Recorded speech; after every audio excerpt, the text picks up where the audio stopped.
Dear friends, आज हम materials, metals and non metals के बारे में चर्चा करेंगे, जिसका अर्थ है पदार्थ, धातु और अधातु।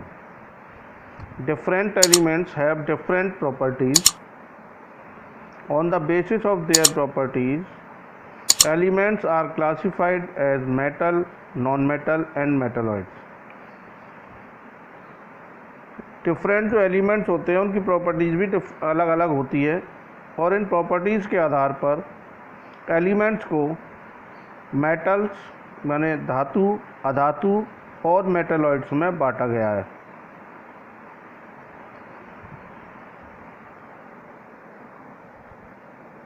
मेटल अकरेंस यानी मेटल की प्राप्ति कहाँ से होती है। Almost all metals are found in earth crust, यानी जो सामान्यतः जो मेटल्स प्राप्त होते हैं धातु, वो अर्थ की ज़मीन के अंदर से प्राप्त होते हैं। Some metals are also found in sea water in the form of salt such as sodium chloride and magnesium chloride. जिनमें से कुछ धातु जो हैं समुद्री पानी से भी प्राप्त होते हैं, सोडियम क्लोराइड और मैग्नीशियम क्लोराइड के रूप में। The most abundant metal present in earth crust is aluminium. जो अधिकतर रूप से पाया जाने वाला एल्युमिनियम है। Metals occur in nature in different forms, और जो धातु भिन्न भिन्न फॉर्म्स के रूप में पाए जाते हैं। Metals which do not react with moisture, oxygen, carbon dioxide and other chemical reagents are found in free state, यानी ऐसे मेटल जो किसी भी प्रकार से क्रिया नहीं करते हैं, नमी से, ऑक्सीजन से, कार्बन डाइऑक्साइड से और भी अन्य रासायनिक रिएजेंट से, तो ऐसे मेटल फ्री स्टेट्स कहलाते हैं, जैसे गोल्ड है, silver, platinum. Non metal occurrence, जो non metals are some of the most abundant elements present in the universe. जो विश्व में जो पाए जाते हैं नॉन मेटल्स, उनमें hydrogen, carbon, sulphur, oxygen, chlorine, nitrogen और भी बहुत सारे नॉन मेटल्स हैं। Some non metals also occur in combined state in nature, जैसे हाइड्रोजन और ऑक्सीजन को मिलाकर पानी बनता है, तो इस प्रकार से कंबाइंड स्टेट में भी पाए जाते हैं। आज हम इनकी फिजिकल प्रॉपर्टीज़ मेटल्स और नॉन मेटल्स की डिस्कस करेंगे। इनमें पहली प्रॉपर्टीज़ है physical state. Metals are normally solids at room temperature. जो धातुएं होती हैं ज़्यादातर रूम टेम्परेचर पर सॉलिड स्टेट में पाई जाती हैं। But mercury is an exception as it remains in liquid form at room temperature. जिनमें मरकरी, जिसे हम पारा भी कहते हैं, ये एक अपवाद है, क्योंकि ये रूम टेम्परेचर पर द्रव अवस्था में पाया जाता है। गैलीलियम also exist in liquid form at temperature more than 30 degree Celsius. यदि गैलीलियम को भी 30 डिग्री सेल्सियस से अधिक ताप पर रखा जाए तो वो भी लिक्विड स्टेट में बदल जाता है। इसी प्रकार से most of non metals generally exist as solid. जो नॉन मेटल्स होते हैं वो भी जनरली सॉलिड स्टेट में पाए जाते हैं। सल्फर एंड फॉस्फोरस कुछ गैस स्टेट में पाए जाते हैं। Oxygen, nitrogen and chlorine at room temperature, कमरे के ताप पर। Bromine is the only non metal that exist as a liquid at room temperature.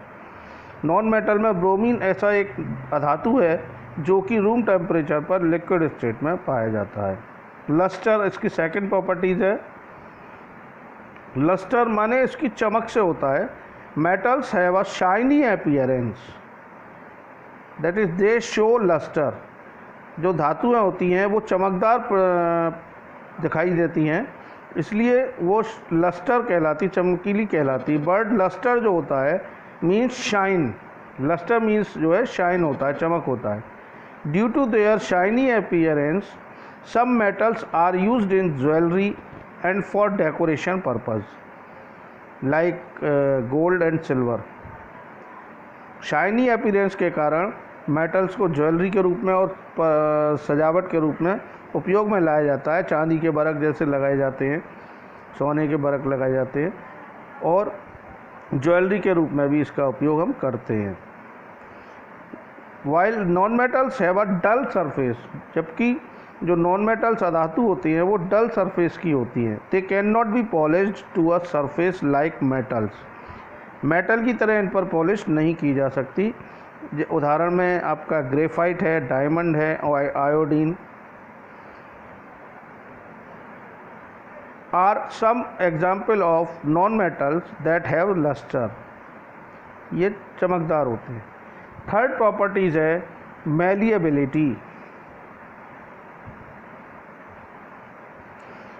The property by which metal can be beaten into sheets is called malleability. Malleability का मतलब होता है आघात वर्धिता। आघात वर्धिता का मतलब उनको पीट पीट कर हम उनकी शीट्स में कन्वर्ट कर सकते हैं। We use aluminium foil to pack food, जैसे एल्युमिनियम फॉइल आपने देखी होगी आपके घर में माताजी आपके खाने के टिफ़िन में यूज़ करती हैं। Almost every metal show malleability, लगभग सभी मेटल्स जो होती हैं धातुएं वो मैलिएबिलिटी आघात वर्धनीयता प्रदर्शित करती हैं। Gold is most malleable metals, जैसे आपने देखा होगा चांदी की हटरी बनाई जाती है, बिल्कुल पतला पतरा सा बना दिया जाता है और इसी तरह से सोने के पतरा सा बन जाता है, चांदी के ऊपर चढ़ा के वो सोने जैसा दिखाई देता है। तो मैलिएबिलिटी के कारण ही ऐसा संभव होता है। While non metals are brittle and break into pieces when hammered, जबकि नॉन मेटल्स जो होते हैं ब्रिटल होते हैं, भंगुर होते हैं और जब उनको हैमर से हथौड़े से चोट मारी जाती है तो टुकड़ों में टूट जाते हैं। So they do not show malleability, इसलिए ये आघात वर्धनीयता नहीं प्रदर्शित करते हैं। अगली जो प्रॉपर्टीज है उसकी सोनोरस। सोनोरस का मतलब ध्वनित से होता है। You must have heard bell in temples, मंदिरों में हम घंटियों की आवाज़ सुनते हैं। घंटी काय की होती है? पीतल तांबे की होती है, जिसको बजाते हैं तो बहुत तेज ध्वनि उत्पन्न होती है। What are they made of, किसकी बनी होती हैं? The bells are made of metals, mostly produce a ringing sound when struck, जब उनको टकराया जाता है किसी चीज़ से तो वो ध्वनि उत्पन्न करते हैं। Therefore they are said to be sonorous, इसलिए उनको हम सोनोरस कहते हैं। While non metal do not produce ringing sound, जबकि अधातु जो होती है वो रिंगिंग साउंड उत्पन्न नहीं करती हैं। वैन स्ट्रक, जब उन पर कोई चोट लगाई जाती है किसी कठोर चीज़ से तो उसमें ध्वनि उत्पन्न नहीं होती है। And hence they are not sonorous, इसलिए हम उनको सोनोरस नहीं कह सकते। डक्टिलिटी इसकी अगली प्रॉपर्टीज़ है। The properties of drawing a metal into thin wires is called ductility. Ductility का मतलब होता है तन्यता। तन्यता का अर्थ है कि जब हम धातुओं को खींचते हैं तो उससे तार बनाए जा सकते हैं। Most of metals are ductile, ज़्यादातर धातुएं डक्टाइल होती हैं। जैसे चांदी के तार होते हैं, लोहे के तार होते हैं, एल्युमिनियम के तार होते हैं, कॉपर के तार होते हैं, आयरन के तार होते हैं। तो ये इनको खींच कर क्या है, हम मशीन के द्वारा इनको खींचकर तार के रूप में कन्वर्ट कर लेते हैं, इसलिए इसको हम डक्टिलिटी बोलते हैं। Have you ever seen wires made up of graphite, क्या आपने ग्रेफाइट का तार देखा है? Non metals can not be drawn into wires as they are not ductile. Non metals जो होते हैं, धातु जो होते हैं, उनके तार को खींचकर नहीं बनाया जा सकता, इसलिए ये क्या होते हैं, दे आर नॉट डक्टाइल, इसलिए ये तन्य नहीं होते हैं। अगली प्रॉपर्टीज़ है कंडक्टिविटी, हीट कंडक्टिविटी। जो मेटल्स होते हैं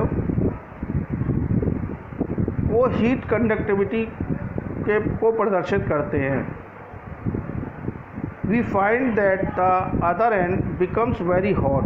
अब किसी आयरन की छड़ को हम गर्म करते हैं तो क्या होता है, वो उसका दूसरा सिरा भी गर्म हो जाता है। एल्युमिनियम की छड़ को गर्म करोगे दूसरा सिरा गर्म हो जाएगा, क्योंकि उसमें से होकर हीट पास हो जाती है।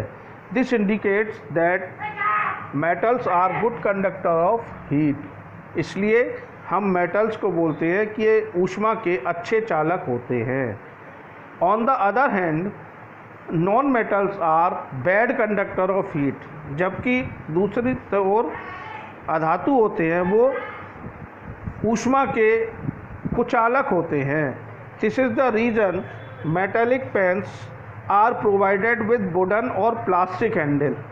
चाय बनाने के जो बर्तन होते हैं जिसको हम पेन भी बोलते हैं, वो उनके हाथ पर उनको वुडन लकड़ी के या प्लास्टिक के हैंडल लगा देते हैं, क्योंकि वो ऊष्मा के कुचालक होते हैं और उनमें से होकर हीट हमारे हाथों तक नहीं आ पाती है, इसलिए वो गर्म नहीं होते हैं। इसी प्रकार से electrical conductivity, electric wires in our homes are made of aluminium and copper. हमारे घरों में जो बिजली के तार लगे रहते हैं उनमें एल्युमिनियम और कॉपर के वायर्स होते हैं। So metals are good conductor of electricity. इसलिए जो धातुएं होती हैं वो विद्युत की अच्छी चालक या सुचालक कहलाती हैं। Copper wires are generally use in electrical appliance and household wirings. इसलिए कॉपर वायर्स का उपयोग सामान्यतः इलेक्ट्रिकल अप्लायंस जो विद्युत के उपकरण होते हैं या घरों में वायरिंग्स होती है उसमें किया जाता है। Similarly aluminium wires are used for making power transmission cables. और जब एल्युमिनियम वायर्स का उपयोग भी विद्युत संयंत्रों में किया जाता है। इट इज़ इनएक्सपेंसिव, कम खर्चीले होते हैं। While non metals wood does not allow electricity to pass through it. जबकि नॉन मेटल्स में से इलेक्ट्रिसिटी पास नहीं हो सकती। The current will not flow through the circuit, उनके अंदर से सर्किट में से विद्युत प्रवाहित नहीं हो सकती। It shows that non metals are bad conductors of electricity. इसलिए इलेक्ट्रिसिटी के ये कुचालक कहलाते हैं।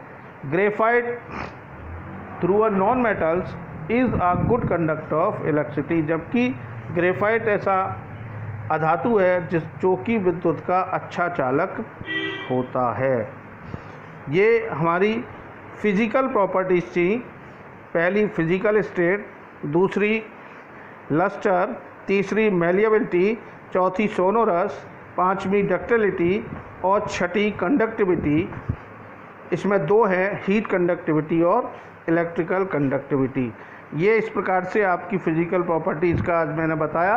अगले जो अपनी वीडियो में मैं केमिकल प्रॉपर्टीज़ के बारे में डिस्कस करूँगा। इतना ही आज है और इसके बाद अगली वीडियो हमारी देखेंगे।